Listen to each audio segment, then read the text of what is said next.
Do you know, I can't help but think I've forgotten a player from the transfer special.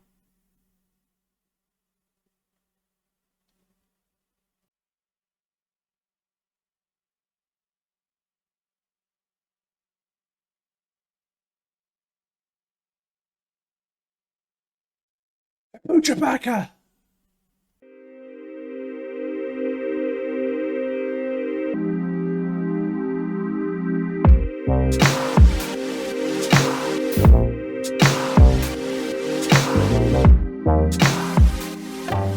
Good afternoon, YouTube, and welcome to episode 2 of season 3 here on the Norwich City Save. My name is Andy, and this is at 3 p.m. And before we go any further, let me get the YouTube stuff out of the way and ask you now to like, to subscribe this video if you like what you see. There is plenty more to come from this series, and it's been an absolute roller coaster so far. This episode is going to be no exception. There is plenty to discuss here, from an inconsistent start to major discipline problems and a couple of transfer tidbits as well. We're going to be playing the second game in our European campaign as well, so there is plenty to look forward to in this episode. And when I say bad discipline, this is exactly what I mean. If you look at this table here, we can see the number of yellow and red cards as part of this one table, and you can see the top 5 entries are dominated by 3 Norwich City players, least of which being Gabriel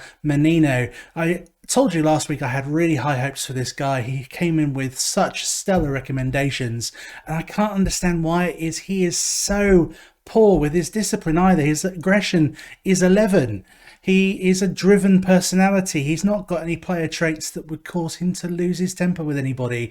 His tackling is 14, his technique is 14, so he's not going to be throwing himself into reckless tackles left, right and centre. But you look at his form and you see the last 2 games, he's been sent off in both of them. Firstly against Wolfsburg, and secondly against Newcastle.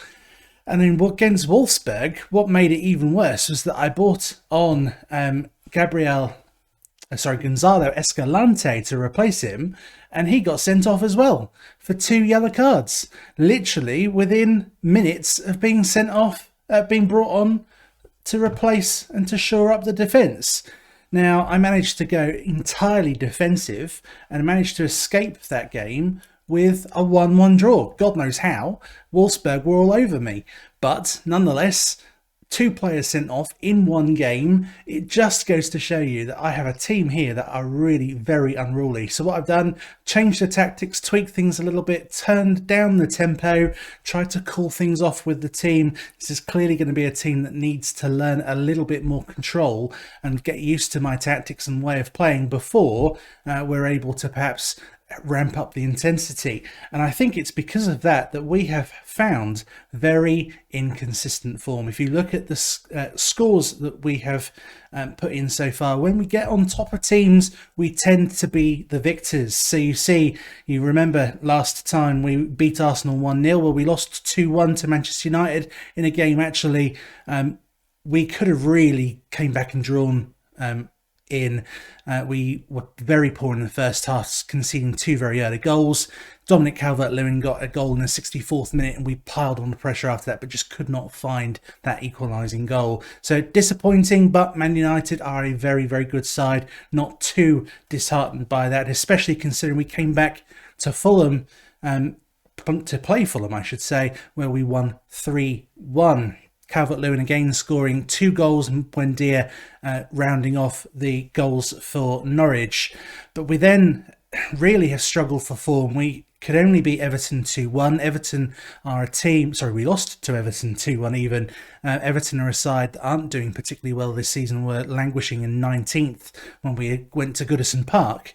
And really, when we went 1-0 up, we then conceded 2 very late goals, and it was just so frustrating because no matter what I did, no matter how I changed things up, I could see the goals were coming and there's nothing I could really do about it. So we lost that game 2-1. We then went to Fulham in the EFL Cup 3rd round and we won that one 1-0. Again, a frustrating game. I played a relatively strong team, a first team Liam Castrati got the only goal in the 62nd minute, but Calvert-Lewin began in this game really a poor run of form. I mean, it started really with Everton. He got a 6.6 against Everton, and against Fulham, not that much better, 6.6.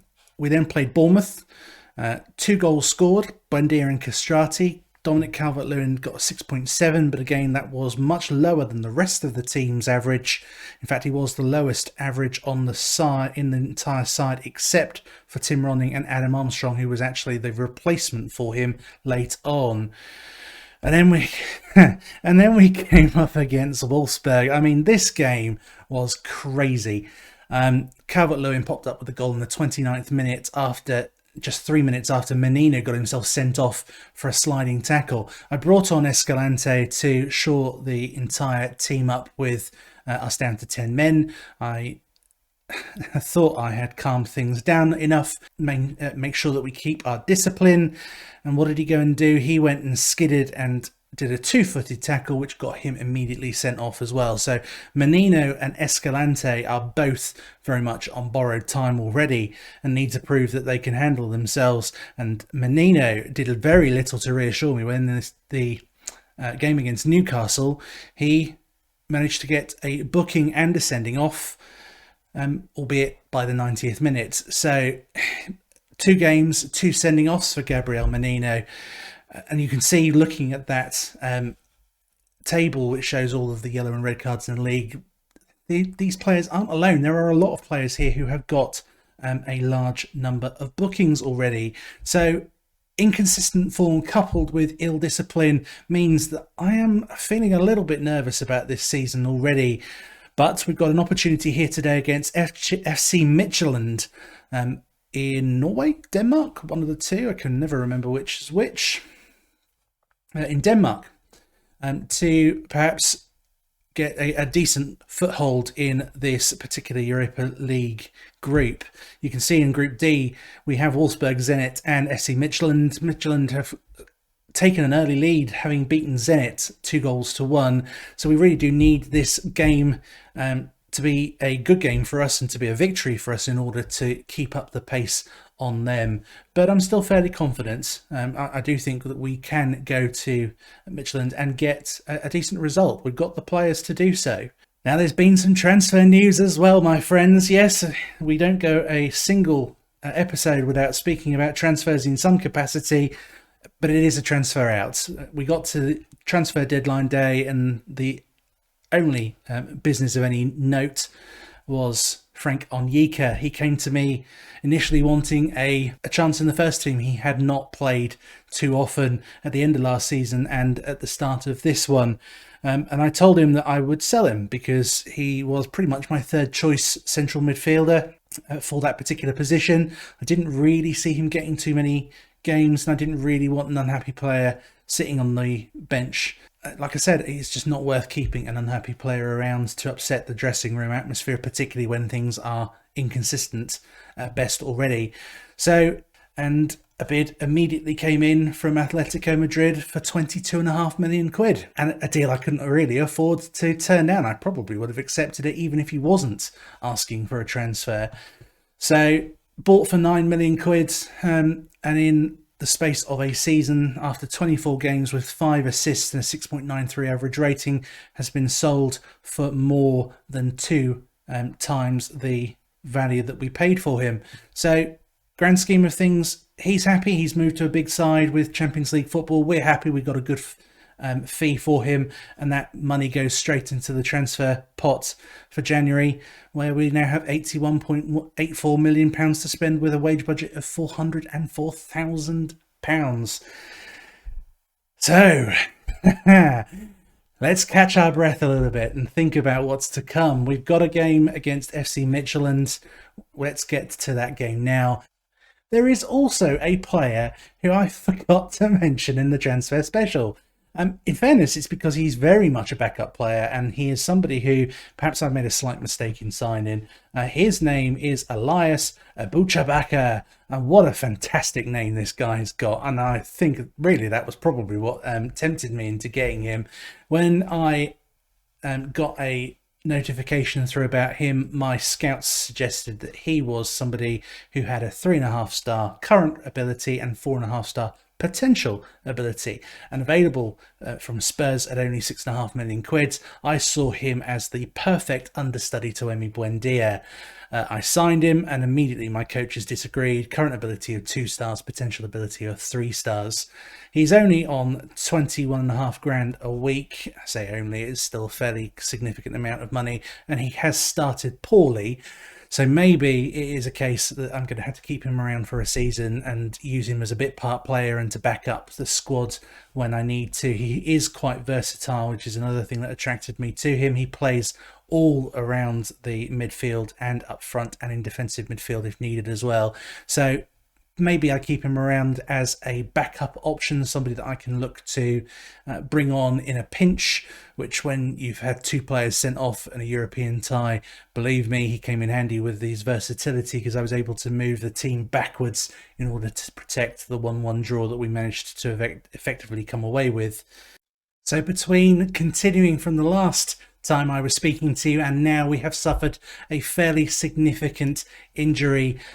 You can see if we scroll down, we have the suspensions for this match to Gonzalo Escalante and Gabriel Menino, thanks to their exploits against Wolfsburg. We have an injury to Lirim Castrati, who is coming back from a fairly minor injury, but will keep him out for this match. And the big injury, Amin Ghouri, he has suffered a abdominal strain, which will keep him out for between 9 days and 3 weeks. So it's a fairly big blow to be losing both of my starting wingers, albeit that Ghouri is now not that highly rated by my coaching staff, to the point where actually if you look at the team reports, the suggestion is that Pepe is the best left winger, with squad depth showing, in fact, Todd Cantwell is higher than Pepe and Ghouri, according to this particular screen. So Todd may be in line to start a few more games this season than perhaps I thought he would.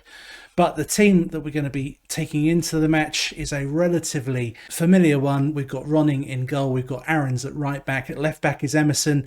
In central defence, Chris Meffam and Diego Quiros.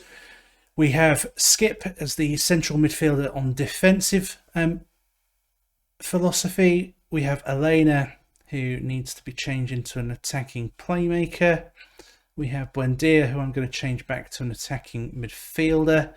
We have Pepe on the right, we have Cantwell on the left, and we've got Calvert-Lewin as the striker in form up front. So FC Midtjylland are a team who have some recognisable names. Up in the centre of defence, Eric Svitchenko.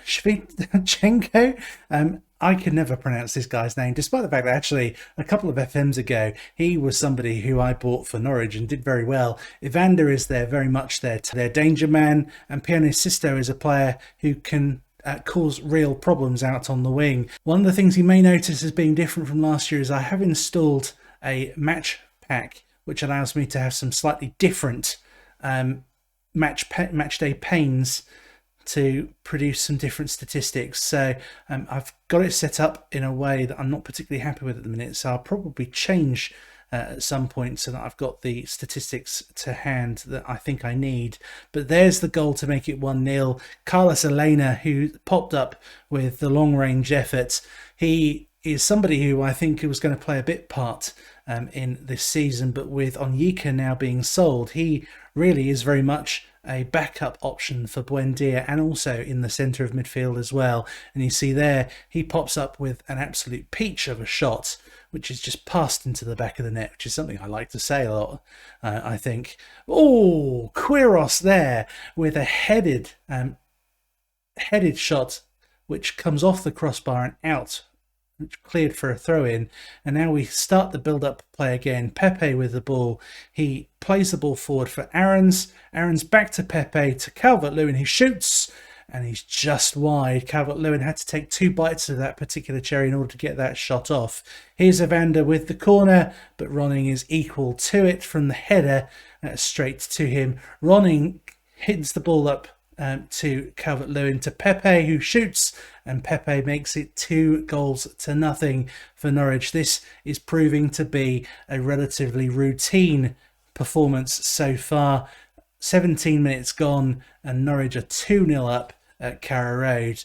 We need to really keep the pressure on, keep the foot on the pedal here, because I really want this to be a statement game where we score 3 or 4 goals. That would be nice, and that way we can hopefully take that momentum, take that confidence back to the Premier League and forward with a stuttering league campaign. Emi Buendia there with with a little dink over the wall, and Elena there offside it seems, but finishes the ball quite smartly in order to get the disallowed goal. Shame that Elena should not be offside when a free kick is being taken. So disappointing that he has not been more careful there. But you can see we've got an XG at the minute of 1.41, 13 shots, 5 on target. We're 2-0 up. The team as a whole are looking good and playing well. I think we've got to be pleased with that first half performance. And I'm going to tell them that. I'm going to tell them I'm delighted. In fact, I'm going to even be going to change my gesture. I'm going to put my hands together and tell them I'm very happy with how things are going. Is anybody particularly deserving of individual praise? I am actually going to pick out Pepe. Pepe is going to get my love and attention. Very happy with his performance, so hopefully that will pick him up a little bit more and hopefully give him a bit more momentum going into the second half. And there, oh my goodness gracious me, what an absolutely appalling goal to concede. It's the 47th minute. It's the last thing we needed. Midtjylland are going to now think that they have got some momentum going back into this.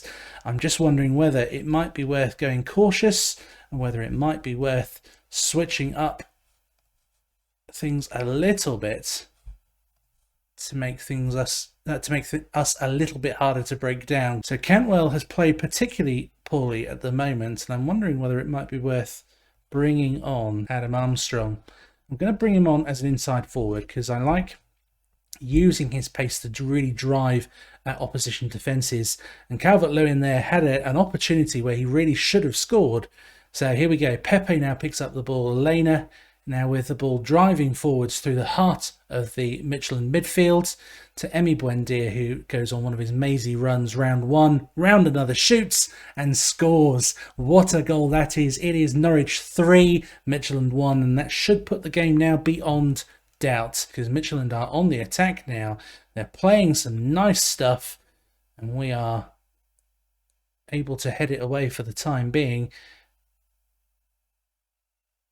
Oh, that's what bothers me. We are skidding in and really not doing very well in our tackling, and that is just causing us extra problems. But here we come back on the counter now. Pepe just holds the ball up and finds a pocket of space where he runs forward. He now gets to the byline, gets around one player, passes the ball in, and Pukki's there to nod it back.